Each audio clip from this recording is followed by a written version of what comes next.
Now, Labour was due to launch its general election manifesto next week, but things haven't gone to plan. Yes, a draft copy of the document has been leaked to the BBC and several national newspapers. And if you want a sense of how that's being reported today in the papers, give you a look at some of the front pages now. Daily Mail here, Labour's manifesto, they say, to drag us back to the 1970s. So they've had a look at the manifesto. That is their take. Front page of the Daily Mirror, really interesting contrast between the Mirror and Telegraph. They're saying Corbyn will nationalise energy, rail and mail. Can we do that side by side? And then Yeah, you really shall we? do get the impression revealed. Corbyn's manifesto. You can see what they say there. To take Britain back to the 1970s, and you get an impression of the picture they're using there as well. Telegraph is interesting because we are going to be talking to Kate McCann, who has written their front page this morning, and also to the journalist Paul Mason, who's closely connected to Jeremy Corbyn. Morning to you both. Morning. Morning. Paul, if I can start with you, how on earth was this allowed to happen, do you think? I've no idea. Maybe Kate could throw some light onto that. But I'm delighted it's come out now. I've been champing at the bit to go out and explain these policies. Because you see, I don't know whether anybody in the studio or Kate remembers the 1970s. I do. My dad and granddad started out as miners, but I ended up as an economics editor on the BBC because I went to university for free. And I cannot wait to get out this evening and talk to people on the doorstep about Labour's offer of a free education to every working class child who wants it, and free elderly care and free childcare. This is going to be a game changer, and I'm really glad they've got it out 4 days early, no matter the kind of organisational chaos that surrounds it. Paul, let's do that, shall we? Let's talk to Kate and say, how did this come out, Kate? Because your front page obviously has it in all its detail. It does, and of course it really isn't how Labour wanted their manifesto launch to go down, because one of the most important things about launching a political manifesto is that you get to handle exactly how it looks to the public. It's your big opportunity to make your pitch, and that opportunity has been taken away from Jeremy Corbyn. I think some of the most interesting parts of this manifesto actually are that we've heard quite a lot of it before. The stuff about energy is new, and the education offering is quite new, but a lot of this is what Jeremy Corbyn has been talking about for a very long time. But I think Labour will be incredibly disappointed that they don't get the opportunity to set exactly how this is portrayed to the public, because it has been leaked in this way.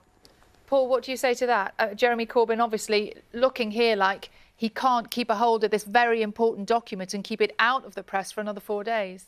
Well, you see, the Conservative manifesto is being drawn up right now by a small group of people. We in the Labour movement do it democratically. It's not the fact that it's leaked from Jeremy Corbyn's office. The fact is that drafts of this manifesto have been flowing around trade union leaders, the interested parties, the Labour societies, the Labour women, Labour Jewish Labour. All these parts of this big party get a say today in a meeting that votes on whether this goes through. I've been wondering whether, in fact, in journalism we ask who benefits. Well, who benefits from this are the people like me who want this manifesto to be radical, pro-working class, and to set what kind of country we come out of Brexit, a fairer and juster society. That kind of plays towards what we're arguing, and there are a few people in Labour who don't want a radical manifesto like this, and I think they'll look pretty silly if they try and stop it. Sorry to interrupt you there. It's interesting you should say that. There are a few people in Labour who really don't want a radical manifesto. Do you think maybe somebody who really, really does want a radical manifesto may have leaked this so that it can't be changed? Because if it is changed in the next 4 days, then the divisions are clear to see.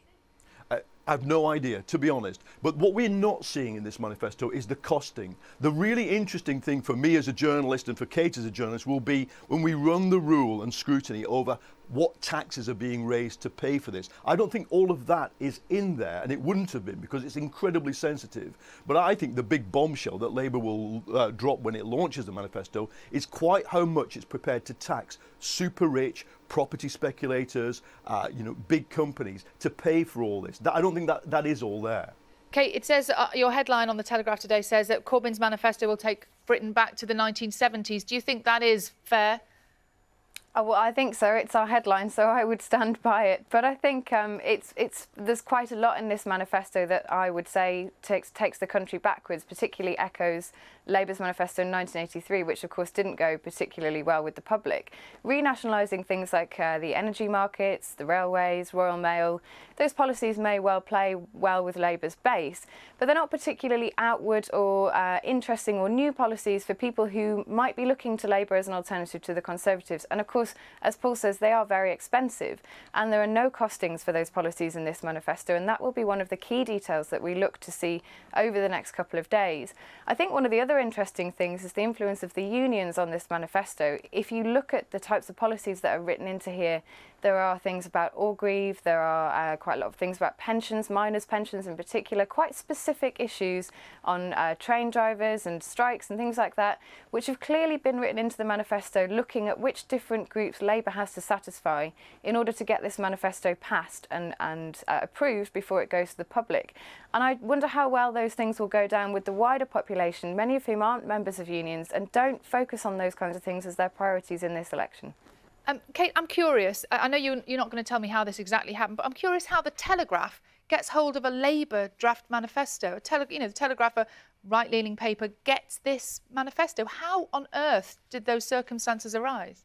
I would say good journalism, and of course a good journalist would never reveal their sources, so I can't talk about exactly how we came by that leak. But yeah, it's good journalism. That's how it works. If there is, obviously Labour is about to have a huge conversation about its manifesto today, where it will decide, as Paul says, with union leaders and members and other people at the top of the party, exactly what goes in that manifesto. And that's the point. This document and a couple of others like it have been circulated among quite a big group of people.